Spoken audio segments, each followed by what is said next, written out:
Assalamualaikum warahmatullahi wabarakatuh. Alhamdulillah. Alhamdulillahilladzi arsala rasulahu bil huda wa dinil haqq liyudhhirahu 'ala dini kullihi wa kafa billahi shahida. Asyhadu an la ilaha illallah wahdahu la syarika lah wa asyhadu anna Muhammadan 'abduhu wa rasuluhu la nabiyya ba'dah.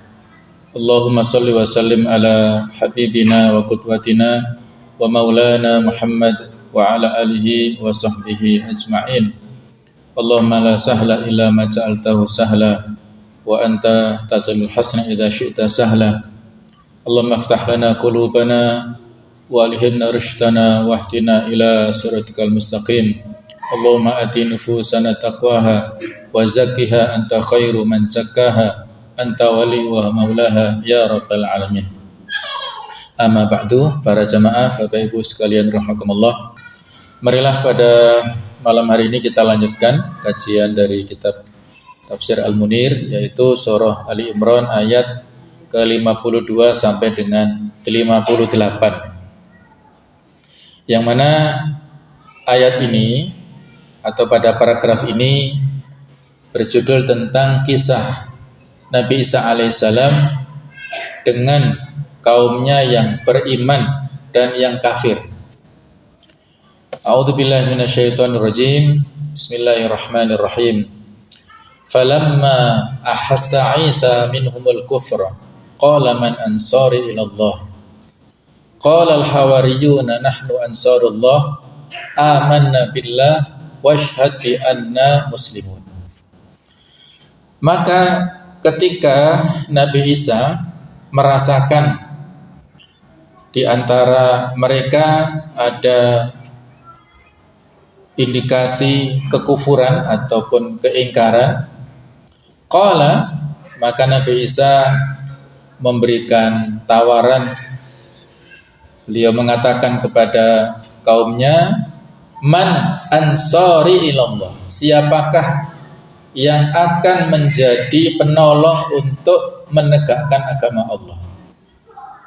Qala al-hawariyun, maka berkatalah para hawariyun, para sahabat setianya Nabi Isa itu, mereka merespon, nahnu ansarullah, kamilah para penolong Allah. Amanna billah, kami telah beriman kepada Allah. Washhad, dan saksikanlah, bi anna muslimun, bahwa kami adalah orang-orang muslim. Rabbana amanna, wahai Rabb kami telah beriman. Bima anzalta, dengan apa yang telah Engkau turunkan kepada kami. Wattaba'na rasul, dan kami mengikuti Rasul. Faktubna ma'asyahidin, maka tetapkanlah kami bersama golongan orang-orang yang memberikan kesaksian. Wa makaru wa makarallah wallahu khairul makirin. Dan mereka orang-orang kafir itu membuat tipu daya, dan Allah adalah zat sebaik-baik pembalas tipu daya. Kemudian ayat yang ke-55,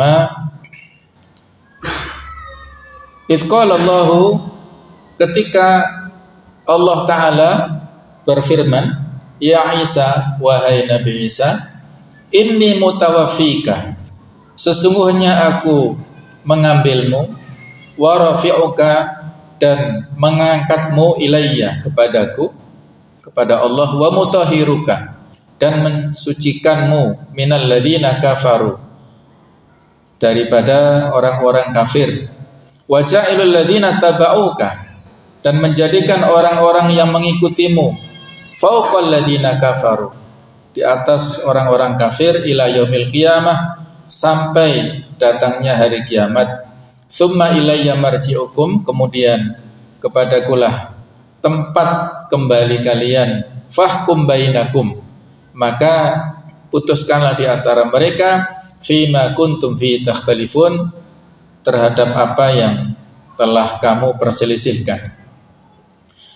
ayat 56, fa ammal ladzina kafaru, maka adapun orang-orang yang kafir, fa u'adzibuhum adzaban syadida, maka aku siksa mereka dengan siksaan atau dengan azab yang keras, yang sangat dahsyat di dunia wal akhirah, baik itu di dunia ataupun di akhirat, wa ma lahum min nasirin, dan mereka tidak memperoleh penolong. Berikutnya ayat yang ke-57, wa ammal ladzina amanu, dan adapun orang-orang yang beriman, wa amilus shalihat, dan mereka melakukan amal-amal yang baik, fayuwafihim ujurahum, maka dipenuhilah pahala-pahala mereka, wallahu la yuhibbudz zalimin, dan Allah tidak suka kepada orang-orang yang zalim. Dzalika natluhu alaik, yang demikian itu kami telah bacakan kepadamu, minal ayati wa dzikril hakim, berupa ayat-ayat dan peringatan yang penuh dengan hikmah. Inilah ayat-ayat di surah Al-Imran ayat 52 sampai 58 ya. Bercerita bagaimana tentang dakwahnya Nabi Musa alaihissalam kepada kaumnya. Ada yang menerima dan ada yang menolak. Ya, biasa seperti itu, para nabi dan rasul diutus untuk berdakwah kepada kaumnya. Ada yang menerima, yang mendukung dakwahnya, dan ada yang menolak dan memusuhinya. Termasuk adalah Nabi Isa ini. Berikutnya kita langsung membahas tentang mufradat lughawiyah, arti kosakata secara bahasa. Yang dimaksud dengan kata-kata ahassa itu adalah mengetahui dengan pasti dan jelas. Tidak ada lagi kesamaran. Kalau dzon ya, dzon itu adalah persangkaan. Kalau syakku itu adalah keraguan. Nah, ahassa di sini mirip seperti ilmu atau pengetahuan. Mengetahui sesuatu yang ditangkap dengan panca indera. Penggunaan kata al-ihsas, fiilnya adalah ahassa, kemudian isim masdarnya ihsas, untuk hal-hal yang bersifat maknawi merupakan bentuk penggunaan majaz. Jadi bentuk kiasan ya. Sesuatu yang sebenarnya abstrak, tidak bisa dilihat, tidak bisa diraba, tidak bisa disentuh dengan panca indera, tetapi menggunakan kata-kata ahassa. Diketahui dengan ahassa ini berarti bentuk majaz, dan itu biasa ya dalam kalimat-kalimat Arab, ada banyak kata-kata majaz atau kiasan atau metafora. Kemudian kalimat man ansori, siapakah para penolongku, ilallah. Yang dimaksud ilallah di sini adalah bersama Allah. Kata ila yang dimaksud adalah ma'a. Biasanya ila dalam bahasa kita diartikan menuju atau kepada, tetapi yang dimaksud di sini adalah man ansori ma'allah. Siapakah penolongku di jalan menuju Allah, bersama dengan Allah Subhanahu wa taala. Karena Nabi Isa alaihissalam mengajak mereka kepada Allah. Atau yang dimaksud adalah siapakah yang bersedia menggabungkan pertolongannya kepada pertolongan Allah Subhanahu wa taala. Bahwa kemenangan al-haq atas al-batil itu sebuah kepastian. Tinggal bagaimana apabila kita berusaha untuk berkontribusi dalam hal berdakwah menuju kepada kebaikan, kepada al-haq, maka berarti kita telah bersama-sama menuju kepada pertolongan Allah taala. Ya ayyuhalladzina amanu in tansurullaha yansurkum. Wahai orang-orang beriman, apabila kalian menolong agama Allah, maka pasti Allah akan menolong kalian. Jadi Allah pasti memenangkan agamanya, akan menolong Rasulnya, menolong umatnya yang baik. Tetapi pertolongan yang nantinya diberikan Allah Ta'ala itu perlu adanya usaha, ikhtiar dari manusia, dari para Rasul, para Nabi sebelumnya. Pada zaman dahulu sampai Nabi kita Muhammad SAW tidak berdiam diri. Mereka tetap berusaha, sebagaimana peristiwa hijrah. Dalam keyakinan Rasulullah SAW, beliau pasti ditolong Allah, dan rumusnya Allah pasti menolong kebenaran. tetapi beliau tetap berusaha membuat strategi yang sangat detail bagaimana harus bertransit dulu di Gua Thur. Waktunya pun juga sudah terukur, tidak sangat lama, tidak sangat sebentar, kurang lebih 3 hari 3 malam. Kemudian beliau bekerja sama dengan guide penunjuk jalan yang masih beragama Yahudi, ya, belum masuk Islam, tapi beliau gunakan jasanya yang bernama Abdullah bin Uraikid. Nah, terus beliau sampai ke kota Madinah. Ini dengan usaha, ya, dengan ikhtiar, dilandasi dengan doa. Tetap Allah menolong, tetapi harus ada upaya-upaya dari manusia. Sedangkan makna al-hawariyun adalah bentuk kata plural atau kata jamak. Bentuk mufradnya, kata tunggalnya adalah al-hawari. Arti kata al-hawari adalah teman dekat dan penolong. Jadi al-hawariyun, mereka adalah para sahabat setia dan para penolong Nabi Isa alaihissalam. Kata al-hawari berasal dari kata al-hawar yang berarti berwarna sangat putih, bersih. Para sahabat setia Nabi Isa ini disebut dengan sebutan al-hawariyun karena mereka memiliki hati yang putih, yang bersih. Dalam hadis dikatakan oleh Rasulullah SAW, likulli nabiyyin hawariyun wa hawari az-Zubair. Setiap nabi itu memiliki para pendukung, para penolongnya, dan penolongku adalah Zubair bin Awam, yaitu suami daripada Asma binti Abi Thalib, yang beliau ini adalah salah satu dari 10 sahabat yang dijamin masuk surga tanpa hisab. Jadi kalau ini berarti mirip dengan yang dimiliki oleh Nabi Isa, ya, kata hawari, tetapi yang populer para pendukung, para pengikut Nabi Muhammad sallallahu alaihi wasallam itu disebut adalah ashab, ya, para sahabat. Nah, mereka ini generasi pertama yang hidup sezaman dengan beliau, pernah melihat, berinteraksi dengan beliau, dan hidup dalam kondisi iman, wafatnya juga dalam kondisi mukmin. Karena ada sebagian kecil di antara generasi tersebut yang mukmin awalnya, tetapi pada akhir hayatnya murtad, ya, seperti Nabi palsu Musailamah al-Kadzab dan yang lainnya, itu bukan dikategorikan sahabat.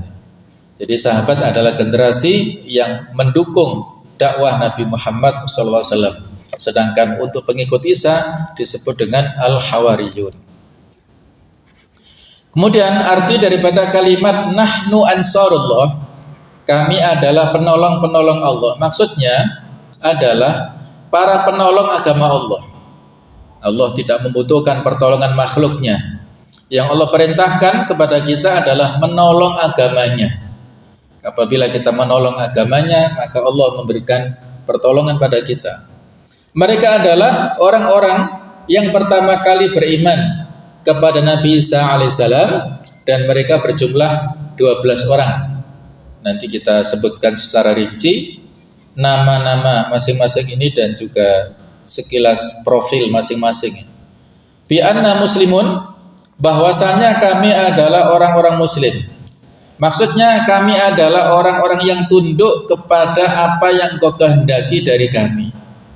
Jadi kata-kata muslim ini maksudnya adalah dari sisi bahasa.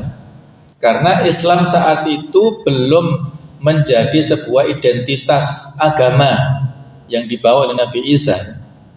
Walaupun ada kesamaan dari sisi substansi tauhidnya, akidahnya, akhlaknya sama, tapi ada perbedaan dari sisi teknis syariatnya, tetapi sama-sama semuanya adalah muslim. Maksudnya adalah berserah diri kepada Allah Ta'ala, tunduk dan patuh kepada Allah.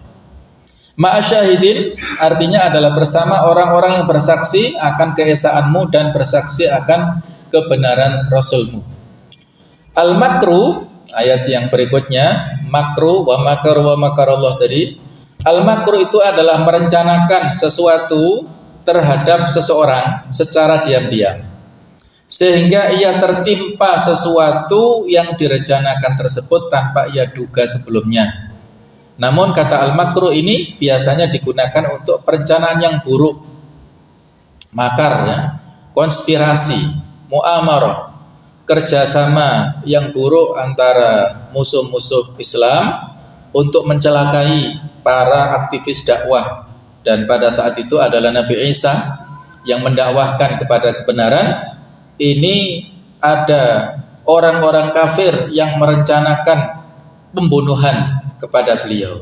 Maka itulah disebut makar, tindakan rahasia dalam rangka untuk mencelakai seseorang. Rencana yang buruk itu yang disebut dengan makar. Makar yang mereka gunakan ternyata akhirnya gagal ya. Wa makaru wa makarullah, mereka membuat tipu daya, Allah pun juga membalas tipu daya, dan Allah adalah sebaik-baik pembalas tipu daya. Maksud daripada wallahu khairul makirin, Allah paling tahu tentang tipu daya dan perencanaan buruk. Dia akan membalas mereka atas tipu daya yang mereka lakukan. Bentuk tipu daya kaum Bani Israel terhadap Nabi Isa adalah mereka menyewa orang untuk membunuhnya ketika ia dalam keadaan lengah. Akan tetapi Allah menjadikan seseorang menyerupai Nabi Isa, dan yang akhirnya berhasil mereka bunuh adalah orang yang diserupakan oleh Allah Ta'ala dengan Nabi Isa tersebut. Allah Ta'ala mengangkat Nabi Isa ke langit. Nanti kita akan bahas yang bersangkutan adalah Yudas ya, salah seorang daripada Hawarijin ini ya. Memang ada khilafiyah nantinya apakah Yudas ini pengkhianat atau bukan, itu ada perbedaan pendapat ya. Tapi menurut sebagian besar ulama mengatakan Yudas inilah yang dimiripkan wajahnya. Wa ma qataluhu wa ma salabuhu walakin syubbiha lahum. Mereka tidak bisa membunuh Nabi Isa, tidak bisa menyalib, akan tetapi hanya diserupakan saja. Yang terbunuh adalah yang mirip, sedangkan Nabi Isa-nya selamat sampai ke langit dan sampai sekarang masih hidup di atas langit sana. Makna daripada inni mutawaffika, at-tawaffi arti dasarnya adalah mengambil sesuatu secara keseluruhan, kemudian digunakan untuk arti mematikan, sebagaimana di surat Az-Zumar ayat 42 ini. Allahu yatawaffal anfusa hina mautiha, Allah memegang nyawa seseorang pada saat kematiannya. Wallati lam tamut fi manamiha, dan yang belum mati ketika dia tidur. Fayumsikul lati qada 'alaihal maut, maka dia tahan nyawa orang yang telah ditetapkan kematiannya.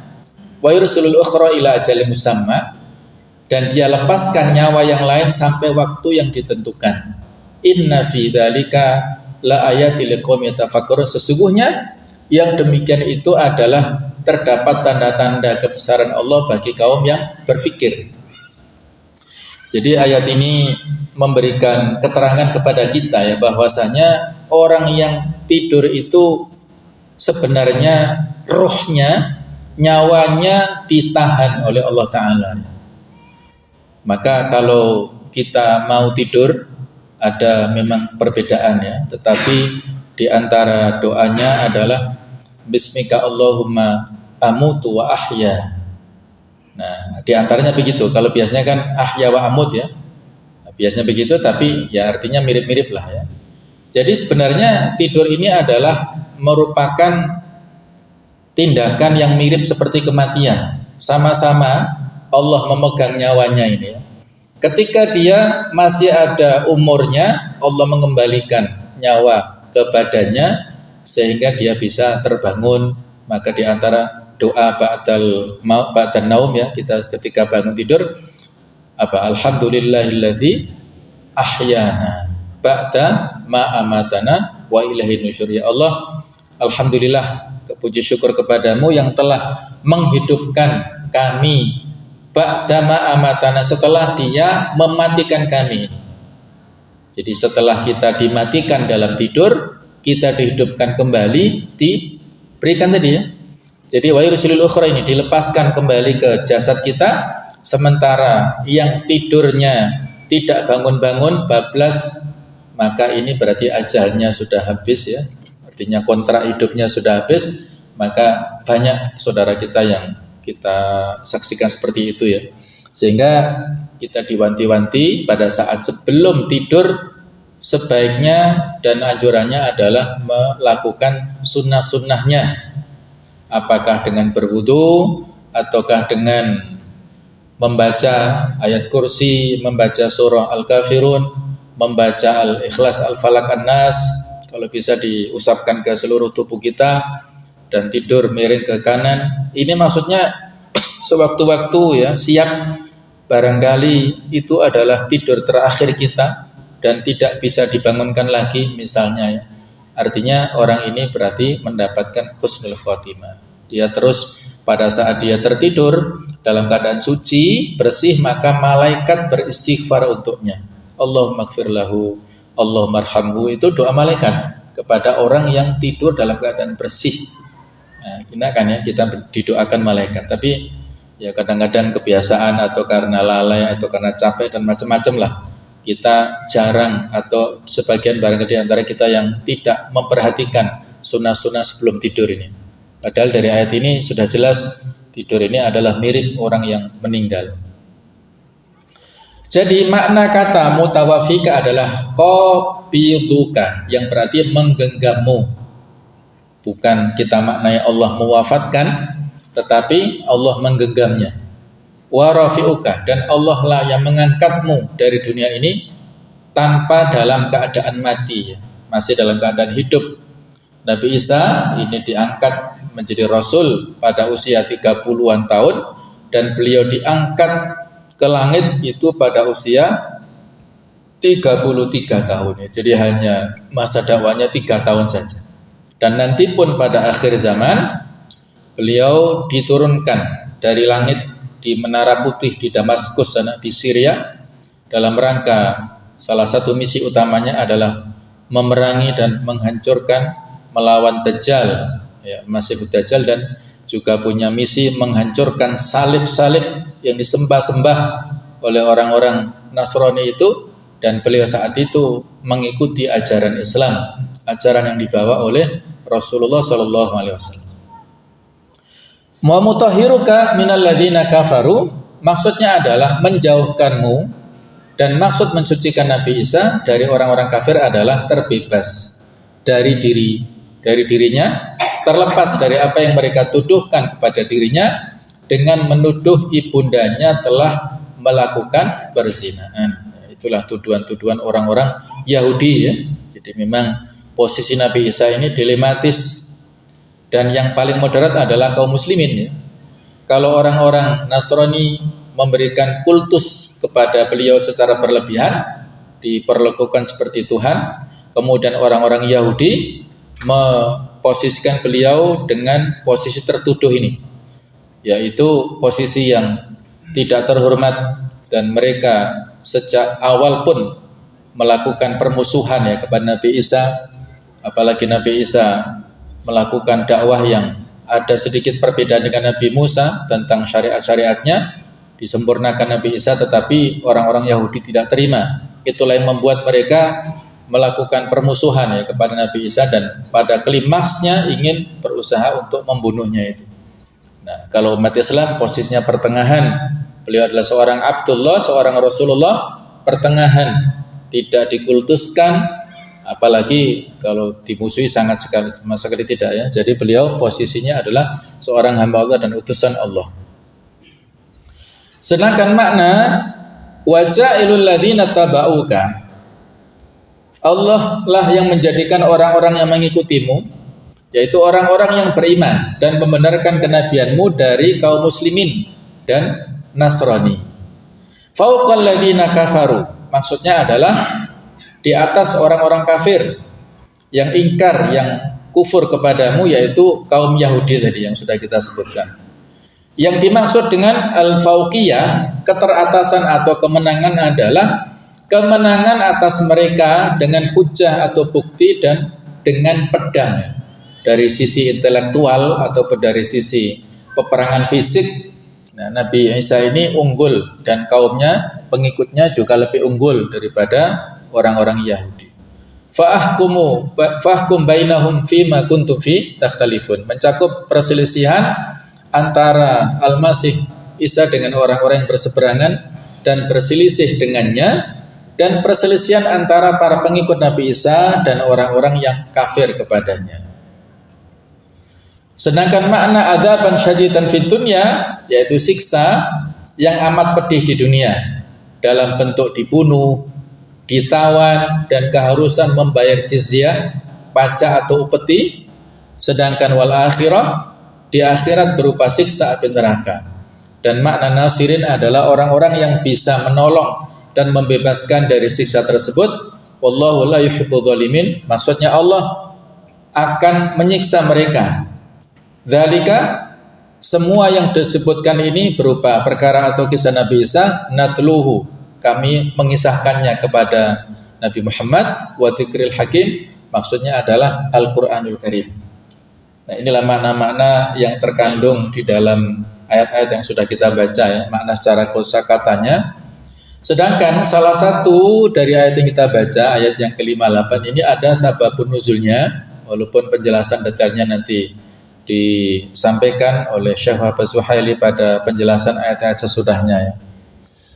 Diceritakan oleh Ibnu Abi Hatim meriwayatkan dari Hasan Al-Basri, ia berkata, suatu ketika Rasulullah SAW datang kepada dua pendeta Najran, lalu salah satunya berkata kepada beliau, siapakah Bapak Isa?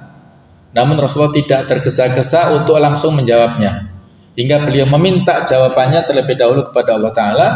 Lalu turunlah kepada beliau ayat 58 sampai dengan 60 dari surah Ali Imran ini.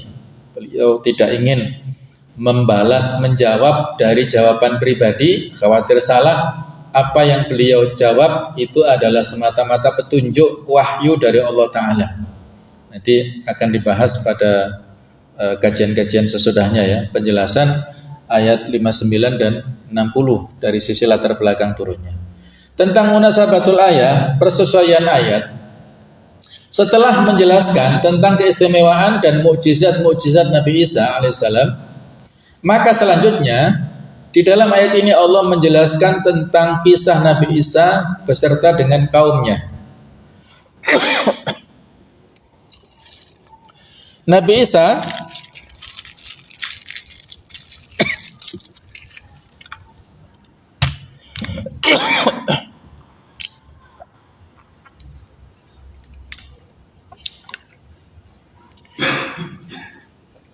Nabi Isa menyuruh mereka untuk beriman, lalu ada sebagian yang beriman dan ada sebagian lagi yang kufur, yang berpaling ya, tidak mau menerima dakwah beliau.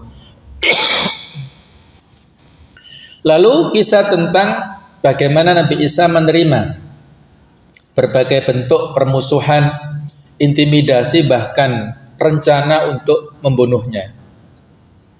Kisah tentang bagaimana Allah menyelamatkan dirinya dan kaum kafir dan mengangkatnya kepadanya. Tentang ancaman siksa yang keras bagi orang-orang kafir dan pahala bagi orang-orang yang beriman. Semua ini mengandung semacam penghibur atau keramahan untuk Rasulullah SAW dan penegasan bahwa dalil dan bukti-bukti saja tidak cukup membawa kepada keimanan. Akan tetapi di samping itu semua harus ada hidayah dan taufik dari Allah Ta'ala. Artinya kisah-kisah masa lalu yang diceritakan kepada beliau tentang perjuangan para nabi dan rasul yang beratnya luar biasa, ini memberikan hiburan kepada Rasulullah. Apa yang ditimpakan kepada beliau berupa fitnah, ancaman, dan juga cobaan dari orang-orang Quraisy itu harus dihadapi dengan sabar, sebagaimana kesabaran daripada nabi-nabi yang sebelumnya. Berikutnya at-tafsir wal bayan atau penjelasannya tentang ayat-ayat ini. Ketika Nabi Isa mengetahui dan menyadari sikap kaumnya, yaitu Bani Israel yang tetap bersikukuh di dalam kekufuran dan kesesatan, maka ia ingin mengetahui secara jelas dan pasti siapa saja yang memang benar-benar beriman kepada dakwahnya. Ia berkata, siapakah yang benar-benar bersedia mengikutiku menuju kepada Allah, dan siapakah yang benar-benar bersedia menolongku untuk berlindung dan kembali kepadanya. Secara substansi yang dimaksudkan oleh Nabi Isa adalah siapakah para penolongku dalam menyampaikan dakwah kepada Allah. Hal ini seperti perkataan Rasulullah SAW kepada para kaum muslimin yang datang dari Madinah, ya, datang dari Yathrib. Beliau sebelum hijrah itu didatangi para tamu dari Madinah, ya, dalam peristiwa Bai'atul Aqabah, ya. Jadi pada musim-musim haji datanglah para kaum muslimin dan ada 3 orang wanita yang berjanji setia kepada beliau. Nah, sebelum berjanji Nabi bertanya, siapakah yang bersedia memberiku perlindungan dan pertolongan agar aku bisa menyampaikan firman Tuhanku. Beliau merasa sudah tidak ada dukungan dari orang-orang Quraisy di Mekah, sudah tidak kondusif lagi, maka beliau mencari basis wilayah yang kuat untuk eksistensi dakwah Islam. Nah, ternyata ada di Yathrib, yaitu di Madinah. Beliau mengutus sebelumnya Mus'ab bin Umair, ya, sebagai juru dakwah, dan Mus'ab berhasil menggait para tokoh Ansar, di antaranya adalah Sa'ad bin Mu'ad. Ya, beliau semakin eksis di Madinah. Jadi tidak ada satu rumah pun di Madinah kecuali ada 1, 2, bahkan 1 anggota penuh keluarga yang muslim, ya. Semua seperti itu, sehingga luar biasa latar belakang orang-orang Madinah ini yang menerima dakwah Islam, ya. Itulah yang menjadikan alasan beliau meninggalkan Mekah yang sangat dicintai menuju ke Madinah. Jadi ada kemiripan di sini yang dilakukan oleh beliau dengan Nabi Isa. Ditanting, ya, ditantang siapa yang mau menolong beliau untuk menerima dakwah Islam ini. Pada saat itu, ya, orang-orang Quraisy menghalang-halangi Rasulullah untuk menyampaikan firman Allah. Lalu beliau menemukan para sahabat Ansor, maka orang-orang Muslim dari Madinah yang disebut Ansor, berarti para penolong yang bersedia memberi beliau perlindungan dan pertolongan. Lalu beliau pun berhijrah ke mereka dan mereka pun menghibur beliau dan melindungi beliau dari gangguan para musuh. Begitulah Nabi Isa menyeru kepada sekelompok dari kaum Bani Israel untuk bersedia menolongnya. Lalu mereka pun beriman kepadanya, membantunya dan menolongnya seperti yang dijelaskan dalam ayat yang lainnya, yang artinya yang disebutkan surat As-Saff, ya, ayat yang ke-14 ini, ya ayyuhalladzina wa idz qala Isa bin Maryam lil hawariyina man ansari ilallah. Ingatlah ketika Nabi Isa bertanya kepada para pendukungnya, para pengikutnya, man ansari ilallah, siapakah orang-orang yang menyeru atau yang menolong agama Allah ini. Kemudian di akhir ayat Allah mengatakan, ya ayyuhalladzina amanu kunu ansarallah, wahai orang beriman, jadilah kalian semua penolong agama Allah. Kama qala Isa bin Maryam, sebagaimana Nabi Isa mengatakan kepada pengikutnya, man ansarillah, siapakah yang akan menjadi penolong-penolongku untuk menegakkan agama Allah. Jadi para pengikutnya akhirnya sebagian mengimani Nabi Isa dan sebagian lagi kufur, ya. Berikutnya disebutkan bahwasanya Al-Hawariyun atau para sahabat, para pengikut setia, para penolong Nabi Isa berkata, kami adalah orang-orang yang akan menolong agama Allah, dan kami adalah para tentaranya yang tulus dan setia yang akan mendukung dan menguatkan dakwahmu. Kami beriman kepada Allah dan keesaannya dengan keimanan yang benar. Bersaksilah bahwa kami adalah orang-orang muslim. Maksudnya orang-orang yang tunduk dan taat kepada perintah-perintahnya, dan inti ajaran Islam merupakan sesuatu yang disepakati di antara seluruh agama. Ada kesamaan risalah yang dibawa oleh para nabi dan rasul, jadi kata-katanya mirip, ya. Wasyati anna muslimun, ya. Kami adalah orang-orang yang berserah diri, yang tunduk dan patuh kepada Allah Subhanahu wa taala. Jamaah sekalian, ini adalah ke-12 Hawariyun yang disebutkan tadi, ya. Masing-masing ini memiliki kiprah. Kita sebutkan secara global. Yang pertama, namanya adalah Andaria bin Yunus. Ini adalah murid Nabi Yahya alaihissalam yang selanjutnya mendedikasikan dirinya untuk membantu dakwah Nabi Isa. Beliau menjadi Hawari pertama Nabi Isa, pengikut Nabi Isa yang pertama kali, Andaria bin Yunus. Kemudian yang kedua, Syam'un al-Khaifa bin Yunus adalah nelayan Baitus Sa'idah yang berdomisili di negeri Al-Jaliliyah, daerah Libanon yang sekarang ini. Ia adalah saudara daripada Andaria bin Yunus ini. Nabi Isa menjulukinya dengan sebutan Al-Khaifa yang berarti batu. Sam'un memiliki murid bernama Markus, yaitu tokoh yang berkontribusi dalam melakukan perawian seluruh kehidupan Nabi Isa. Perawian ini selanjutnya diakui kaum gereja dan ditetapkan sebagai Injil Markus. Yang ketiga adalah Yakub bin Zabdiyah, adalah nelayan Baitus Sa'idah yang diambil sumpah setia sebagai hawari oleh Nabi Isa bersama saudaranya Yahya bin Zabdiyah di pesisir Danau Janisrah. Nabi Isa memberi julukan kepada anak-anak Zabdiyah dengan sebutan Bani Ar-Raqas, yang berarti anak-anak gurun atau anak amarah. Yang keempat adalah Yahya bin Zabdiyah, saudaranya Yakub ini adalah nelayan Baitus Sa'idah yang kemudian menjadi hawari paling masyhur karena beberapa karyanya, yaitu satu, perawian kehidupan Nabi Isa, jadi menuliskan biografi beliau. Selanjutnya diakui kaum gereja dan ditetapkan sebagai Injil Yahya. Yang kedua, beliau punya jasa penulisan kitab wahyu. Dan yang ketiga, pencatatan kabar gembira tentang kedatangan Nabi akhir zaman. Jadi sudah ada ciri-cirinya Nabi akhir zaman, yaitu yang pertama memiliki pedang bermata dua, kedua memiliki kendaraan tunggangan berwarna putih, yang ketiga memiliki umat yang dimuliakan dengan kitab Al-Quran, dan yang keempat berada di negeri keselamatan baru yang memiliki Ka'bah, yaitu di Mekkah. Jadi ini sudah diceritakan ya di dalam riwayat sebelumnya, yaitu di Injil ini, sehingga itu bukti yang tidak terbantahkan tentang kebenaran risalah Nabi Muhammad. Yang kelima, Falifi Al-Jalili adalah penduduk biasa yang menetap di negeri Al-Jalili. Yang keenam, Yakub bin Alifi adalah hawari atau pendukung yang berasal dari keluarga pembesar Bani Israel yang cukup dihormati. Ia terkenal karena komitmennya menyeru Bani Israel agar mereka memakan makanan yang halal dan baik. Jadi cirinya dakwahnya seperti ini ya, memfokuskan kepada faktor makanan. Yang keempat, Mataya Alawi bin Alifi adalah pemungut pajak yang melakukan perawian atas kehidupan Nabi Isa. Perawiannya diakui kaum gereja dan dikenal sebagai Injil Mataya.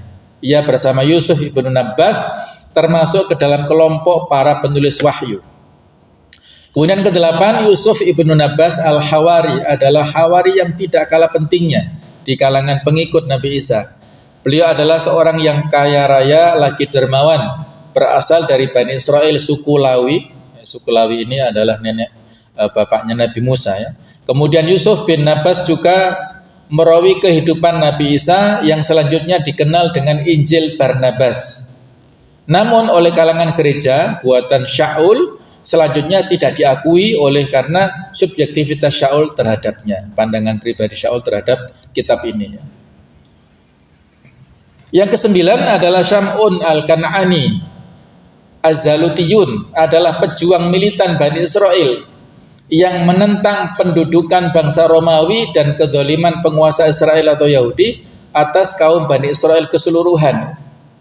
Jadi mungkin inilah yang disebutkan dalam hadis, seorang yang kuat, perkasa luar biasa ya, dan ahli ibadah yang luar biasa, yang hidup sangat lama, ratusan atau mungkin ribuan tahun, yang mana inilah yang menyebabkan para sahabat ghibtah ya, iri bagaimana bisa menyamai usia seperti ini dan juga ahli ibadahnya luar biasa. Maka diturunkanlah surat Al-Qadr ya, latar belakangnya di antara riwayatnya ini ada nama Syam'un ini. Kemudian ke-10 adalah Nikhadimah radhiyallahu anhu, pemilik kediaman yang ada di seberang sungai Al-Kidron di kebun Ja'ad Asmani, adalah mata-mata Nabi Isa yang memberikan berita mengenai keadaan kaumnya ketika bersembunyi dari kaum Yahudi di kediaman rumahnya.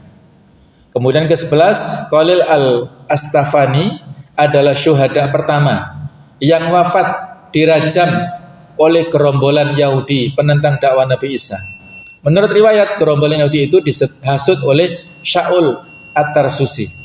Yang ke-12 ini Yahuda Al-Askaryuti atau nama lainnya Yudas adalah seorang Hawari yang memberitahukan persembunyian Nabi Isa di Jad Asmani, Bukit Zaitun pada malam Jumat ketika Nabi Isa sedang bermunajat kepada Allah agar terhindar dari kebiadaban kaumnya. Atas izin Allah, Allah menyerupakan rupa Yudas dengan Nabi Isa sehingga ia ditangkap dan dihukum salib. Sekali lagi ada khilafiyah ya, apakah betul Yudas ataukah yang lain? Karena ada yang membela beliau tidak termasuk di antara pengkhianatnya. Yahuda pun mati di tiang salib, kematiannya disaksikan oleh seluruh penduduk Ursalim, yaitu Yerusalem, tanah yang menjadi tempat pelaksanaan eksekusi matinya disebut Haikal Damah atau Kuil Darah atau Bukit Julajah, Bukit Tengkorak. Jumlah Hawariyun tinggal 11. Para Hawari yang tersisa selanjutnya memilih penggantinya. Satu nama akhirnya terpilih yaitu Matiyah, maka ia selanjutnya ditetapkan menjadi Hawari ke-12 pengganti daripada Yudas. Para Hawariyun kembali berkarya.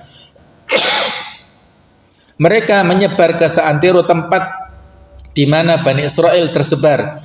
Ternyata masyarakat Bani Israel yang berada di dalam kondisi terpinggirkan. Agar fokus penegakan risalah Nabi Isa tidak terganggu, selanjutnya para Hawari ini membuat kebijakan dengan menunjuk 7 sahabat lain di luar mereka agar berkontribusi untuk mencari solusi atas permasalahan sosial tersebut. Bani Israel berhadapan dengan kaum Yahudi. Di antara kaum Yahudi yang menentang ada seorang yang paling memusuhi dakwah Nabi Isa, yaitu Shaul At-Tarsis tadi. Ia mengagendakan pembantaian seluruh Hawariyun. Bersama dengan itu, Shaul mengkondisikan rakyat jelata agar mempercayainya sebagai Hawari ke-13 yang mendapatkan amanah melanjutkan risalah Nabi Isa. Lalu Shaul menggagas ide kekristenan dengan cara mengatur segala atribut keagamaan Kristiani dan melembagakan paham salibiyah di dalam gereja-gereja buatannya. Ia memiliki beberapa murid kepercayaannya yaitu Silas dan Lukas. Lukas adalah tangan kanan Shaul yang paling masyhur. Ia adalah seorang tabib yang dipercaya merawi kisah kehidupan Nabi Isa. Riwayatnya kemudian diakui gereja dan dikenal sebagai Injil Lukas. Ia pun merawi perjalanan dakwah Hawariyun namun tidak objektif karena mengedepankan paham Shaul daripada kebenaran ajaran Hawari yang sebenarnya. Kemudian ini yang terakhir ya, yang terakhir. Bersama para tangan kanannya, Shaul menulis surat yang bertujuan melakukan dominasi pemahaman sesuai versinya. Surat-surat tersebut ia berikan kepada jamaat Rom atau Roma, Korintus, Galatia, kemudian Efesus, Kalusya, Filipia, Tesaloni, dan Ibrani dengan pendekatan ketokohan. Mereka menerimanya. Dengan demikian, ajaran Nabi Isa berikutnya dimonopoli oleh Shaul yang melembagakan semua idealisme dan keinginannya dalam bentuk ajaran yang dikenal dengan nama Nasrani. Ajaran Nasrani inilah yang berikutnya terus bertransformasi menjadi ajaran resmi di seluruh daerah kekuasaan Kekaisaran Romawi. Jadi inilah sekilas tentang bagaimana sejarah pergeseran ya, nilai-nilai ajaran agama yang dibawa Nabi Isa kemudian dirubah sedemikian rupa oleh Shaul ini dan juga oleh para pengikut yang sesudahnya. Jadi tidak heran apabila ada perbedaan sana sini, Injil sana sini, tidak saling tidak mana yang bisa diakui validasinya dan lain-lainnya ya. Jadi Allah alam, ini sekilas tentang pengetahuan kita tentang bagaimana perjalanan para Hawariyun. Mudah-mudahan ada manfaatnya. Dan kurang lebihnya mohon maaf seikhlas-ikhlasnya. Subhanakallahumma wa bihamdika asyhadu an la ilaha illa anta astaghfiruka wa atubu ilaik. Wassalamualaikum warahmatullahi wabarakatuh.